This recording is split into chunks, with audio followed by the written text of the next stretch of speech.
सिंध में मुराद अली शाह और ख्वाजा इजहारुल हसन ने हतमी मुशावरत के बाद चीफ सेक्रेटरी सिंध फजलुर रहमान को निगरां वजीर आला बनाने पर इत्तफाक कर लिया। ख्वाजा इजहारुल हसन के हमरा फजलुर रहमान के नाम पर इत्तफाक राय का ऐलान करते हुए मुराद अली शाह का कहना था कि नामजद वजीर आला फजलुर रहमान मंजे हुए ब्यूरोक्रेट हैं, ऐसा नाम लाना चाहते थे जिस पर तमाम पार्टियों का इत्तफाक हो। ख्वाजा साहब को और मेरा इत्तफाक हुआ है फजलुर रहमान साहब के नाम पे। फजलुर रहमान साहब जो फॉर्मर चीफ सेक्रेटरी सिंध रह चुके हैं, एक बड़ी मंजे हुए ब्यूरोक्रेट हैं।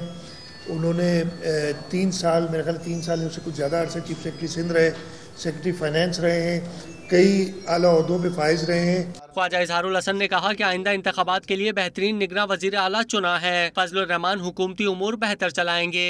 सिंध के अवाम को भी हम यकीन दिलाते हैं कि हमने आने वाले इंतखाबात के लिए बेहतरीन नाम चुना है। हमारी दुआएं फजलुर रहमान साहब के साथ भी हैं और हम दुआ करते हैं कि वो अपने इस मनसब को बड़ी मुस्तैदी से और जाफिशानी से वो अपने नामजद निगरां वजीर आला फजलुर रहमान चीफ सेक्रेटरी सिंध के अलावा जुल्फिकाराबाद मंसूबे के MD और बोर्ड ऑफ रेवेन्यू समेत कई इंतजामी महकमों के सरबराह रहे। दौरान मुलाजमत गैर मतनाज़ा अफसर के तौर पर जाने जाते थे।